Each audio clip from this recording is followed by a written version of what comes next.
Hello and welcome to Navigating Now. This is episode 238, and this is a hot takes episode where we spend time discussing topics in life and in leadership that we should be talking about, but we're not. I'm Nicole Zemas, and I'm a consultant here at Thaudium, and I'm excited to be here today with my colleague, senior consultant Lydianne Lopez Hoots. Welcome, Lydianne. It's great to be with you.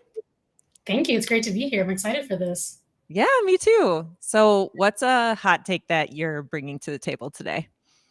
Okay, so I've been traveling a little bit more than usual, and my take is when people immediately stand up as soon as the plane lands, beige flag. For me, it's not a red flag, it's not a green flag, but in my mind, like what's the urgency? I just, the seatbelt light goes off and all of a sudden people are standing up, they're grabbing their stuff.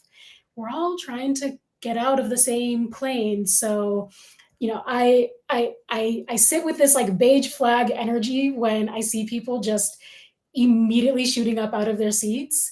And yeah, I'm traveling again next week, so it's just been like fresh on my mind. So that's my hot take. There's no need, just stay in your seat. Yeah, what about you? Totally. Yeah.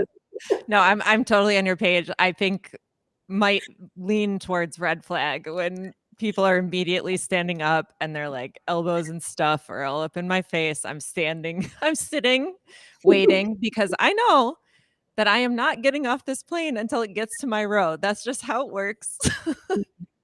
We know that that's how it works. There is only one exit, and we're not getting off before it gets to our row. So, yeah, I totally feel you, and I try to see that moment as like, let me just take a few breaths. Let me just be here because I surrender to this process. Yes, I'm with you. I think I come up with a little bit of even rebellious energy where I'm like, I'm not moving until it's my turn to move. And so until then, I like your suggestion of just, I'm going to take a few breaths and wait my Yeah. turn. We're all trying to exit. Right. We're gonna get there. We're gonna get there when we get there. Yeah. So Oh that's my goodness. the light one that's just been on my mind with traveling lately and just something I've been contemplating. But I'm curious, is there anything that's been on your mind lately? Yes, Lydianne. Thanks for asking. Something I've been thinking about a lot lately is confidence.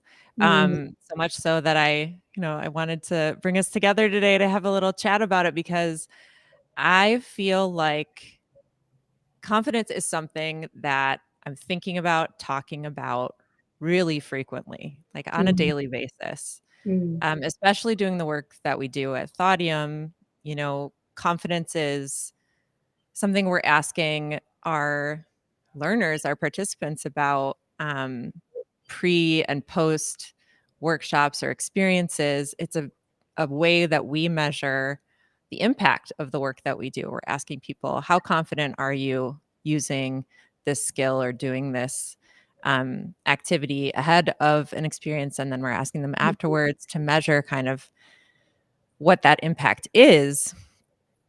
And I think more broadly in the learning and development space, it's something that we hear about and talk about a lot. As individuals, we think about it. Um, I think about it all the time. And it's one of those things that I think because we use it so frequently, we don't always stop to think like, what is it?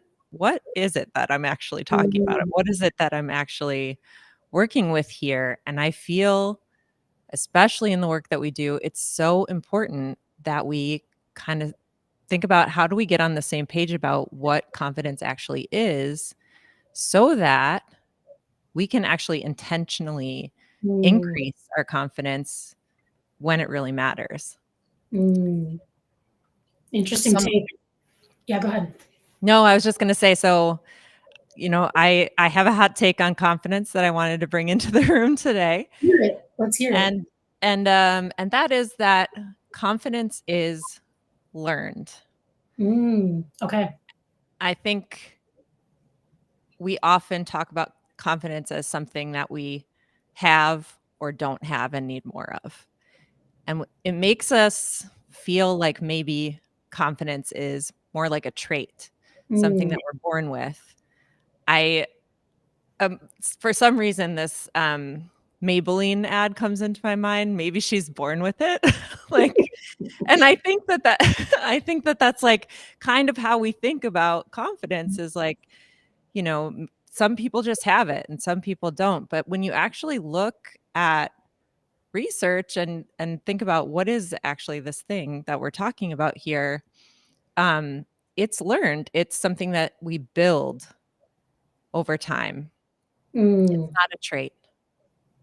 It's not innate. It's not something that some are born with and some aren't born with. And you mentioned it's something that we can work on and can develop. So what exactly to ground us, what are we talking about when we're speaking about confidence? What is it? Yeah.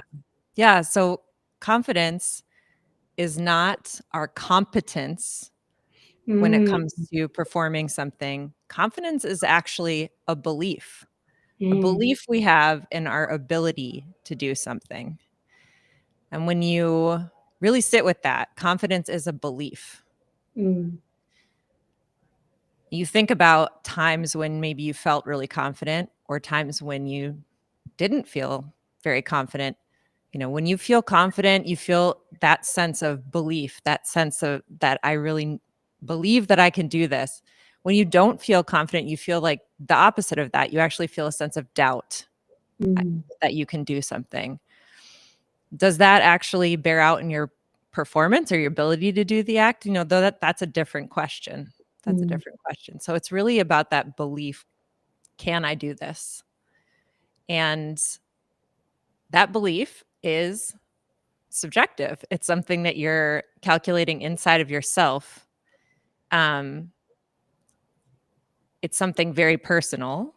mm, And it's also something that changes from task to task. So mm, if I were to ask you, how confident are you in your ability to make macaroni and cheese for dinner? And how confident are you in your ability to fly an airplane? You might have very different answers to those two questions, right? And that's not because, you were born knowing how to fly an airplane. That's because of your experience, the environments that you've been in over the course of your life. It's about maybe some beliefs that you have about your own abilities and the things that you choose to do. Um, but it's not, that's what all it is. It's just a belief. It's a belief that you can or can't do mm, something. mm. I love the examples that you shared of just, macaroni and cheese versus flying a plane, because I think it really contextualizes confidence because when we put it through, a simple, recipe or something as complex and important as safely, flying and landing a plane, it reminds us that, yeah, no one was actually born knowing how to make mac and cheese or how to fly a plane. And from what I'm hearing with your definition of confidence is that it is not this innate skill or trait that some people are either born with or aren't born with, but rather it is a belief in our own capability to do something. And I also heard you share that it's influenced also by past experiences, that also comes in. And so what I'm hearing from you is that when we're stepping into confidence, we're taking perhaps a calculated guess that we can execute on something. Am I reflecting and capturing that correctly?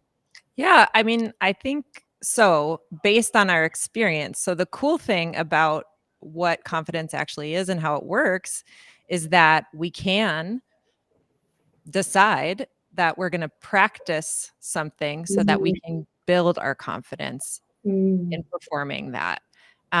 You can't just, you know, decide I have confidence now. It's actually a process of trying things, seeing how it goes, and being willing to fail maybe a little bit and learning from our experiences, taking that away and then feeding it forward into the next time that we try that. So it's really more of like a feedback loop, a process, something that we can intentionally build mm, in certain realms of our life. So if we decided that we wanted to be like the next best macaroni and cheese purveyor on the planet, and we really went after, like, testing it out and doing all the things, like, we could build our confidence in our mac and cheese recipe, but we'd have to do things to make that happen. It's really about practice, and gaining exposure and building that belief over time. Through Um, repetition.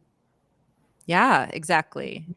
And there's actually research that shows that too. And not just, of course, in Thaudium world, we also see with our participants, we see spikes in confidence pre and post experiences with us. But there's research that even shows like during practice, in the middle of a practice, your confidence is going up and it goes up even more at the end. Mm. Um, so it's kind of cool to be able to think about it that way because I feel like it's a little more empowering, right? That we actually can influence our confidence around what we do. Yeah, and that there's this feedback loop that you mentioned, and perhaps even what I'm gathering too from your perspective is this willingness to maybe get it wrong, maybe butcher the recipe. Maybe we put in way too little cheese, and it's not a cheesy mac dish. But this willingness to kind of bruise, get a little bruised up along the way, and continuing to show up and staying invested in repeating that skill until next thing you know, we're winning all these awards because we're the best mac and cheese maker. Yeah, and we know it, right? Like we feel confident in our ability to do that. Yeah, so what you're saying is making me think confidence feels very related to like a growth mindset. It feels really Mm, related to a learning mindset. The way we get to a confident place is really by engaging with that learning process. mm. I love that perspective. So I know as one of our certified coaches here at Thaudium, you also think about confidence in that context a lot. And I'm really curious if you like, do you have any hot takes on confidence that are kind of coming up as we talk about it today? Yeah, it's a great question because confidence does, of course, show up quite a bit in the coaching realm. You'll see coaches who are brought on to support their team members, or even individually, a leader might hire someone to support them with developing their confidence. And I do see confidence as being this really powerful, through your lens and definition, this belief in ourselves, so that we can move the needle forward when it comes to perhaps our performance goals or career goals, or even when we zoom out and look at well-being, having that belief in ourselves that we can execute.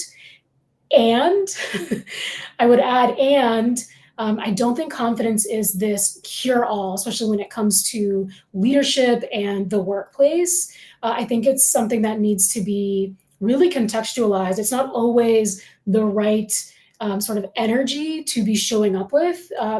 For example, if you're a leader and you're having to make a really tough decision to perhaps lay off part of your team, do a reduction in force. Of course, you want to be confident in the decision that you're making, confident that you are electing the right people in that decision, and that it's the right thing for the business. But perhaps you are also delivering that communication to the affected team members, showing up with confidence, that being the primary energy that you're showing up with is, wow, I have this belief in myself. And I see you just kind of shaking your head a little bit here because, as I say this out loud, of course, that would not be the right lever to pull in that moment. Maybe the right lever to pull and the right capability is actually showing up with empathy, with compassion, or even vulnerability. Maybe you have been on the receiving end of that really tough notice. And so I do want to just add that confidence should be contextualized. Yeah, absolutely. It sounds like some important elements here are really self-awareness. Like, how am I Mm, showing up in this situation? And is it appropriate? Because I also have some kind of situational awareness of how other people are experiencing the moment too. Um, yeah. Does that resonate? for sure. Yeah, I think you nailed it with underscoring, awareness of self, but also awareness of the situation, and recognizing that confidence shouldn't be this, default setting, or this, end all be all cure or gold star for us to move towards and develop as, leaders of self, or leaders of teams, or leaders of businesses. And I would also add that, we do hear leadership experts and again, perhaps coaches that specialize in confidence really anchor in and prioritize. You just have to build your confidence. That's the barrier, that's your block, that's preventing you from moving to that next tier in your career or moving to that next tier in your growth and goals journey. And I don't think that confidence is always the solution to achieving goals, metrics, or enhancing performance.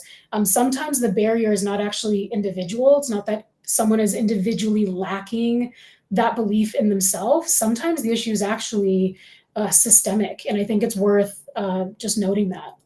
Yeah. Yeah. Tell me more about that. Like, what does that look like when Mm. the issue is more of a systemic issue versus an individual need to build that confidence through practice? Well, when we look specifically at, say, women as a historically marginalized group in the workplace when it comes to representation and leadership roles, right? We see the data is really clear as women move up into higher and higher levels of leadership. They're represented less and less as they build up, and for sure at the C suite level. Yet the data also shows us that women are actually more educated than their male counterparts. Just about 51% of the workforce in the US is college educated women, and they tend to be educated with higher levels of education as well. And there's Harvard Business Review data that shows us while confidence itself as a concept is gender neutral, confidence can be weaponized against women. And what I mean by that is sometimes women can be caught in this double bind where if they come across as perhaps timid or deferential, they're told they lack confidence, and that's their barrier. That's the Mhm. skill, the belief that they need to develop. And then if they do show up demonstrating confidence, ironically, the research also shows us that they tend to be viewed as overcompensating or being ironically, seen as lacking the very confidence they're being told that's missing. And when you layer on, taking an intersectional lens and perhaps, women who have multiple marginalized identities, the impact of that becomes greater and greater. And essentially, what happens is that women get graded more harshly for demonstrating the exact same behaviors as their male counterparts. And that shows up in their performance reviews. It shows up in their compensation changes. It shows up in promotion and growth opportunities. And so I highlight this data to really just shine a bit of a spotlight on the notion that confidence can't solve for structural inequities. Developing confidence individually can't solve for structural inequities that need tending to. And so, what I would say to a leader who's perhaps asking, okay, well, what can I do then? I would encourage them to reflect on asking, what in our system is sending the message that someone, particularly a marginalized individual, should not be confident here. So really taking a systems-based lens and focusing on repairing those systems that are marginalized already underrepresented groups. Yeah. Yeah. Yeah. I feel, um, you know, certainly in my professional life, have definitely seen ways that organizations have worked to try to remove some of these barriers that can be put in place. But what are some of the ways you think that leaders could kind of try to start to repair some of those systemic inequities? Yeah, there's a number of different strategies that can be taken. The first is, of course, taking action, but more specifically, I would say one is choosing to intentionally invest in the development of marginalized groups. So, whether that is bringing on coaching or bringing on targeted leadership development, intentionally making that choice to put your dollars and make that investment in those leaders.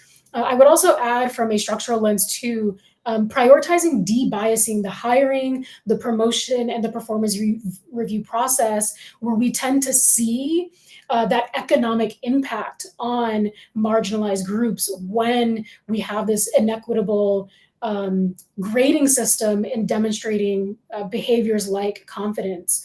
And another thing that can be done is even just simply conducting regular, adverse impact audits, really looking, from an economic standpoint.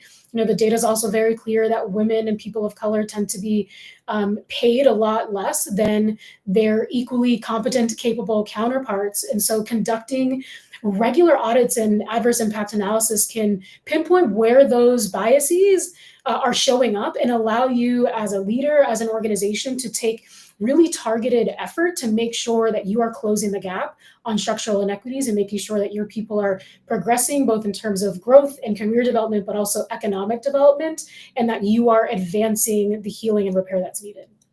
Yeah, absolutely. I think I'm drawing this kind of red thread as we're talking. Um, that level of self-awareness and other awareness that we're talking about kind of extending to make sure that really is confidence the right lever to pull in this situation.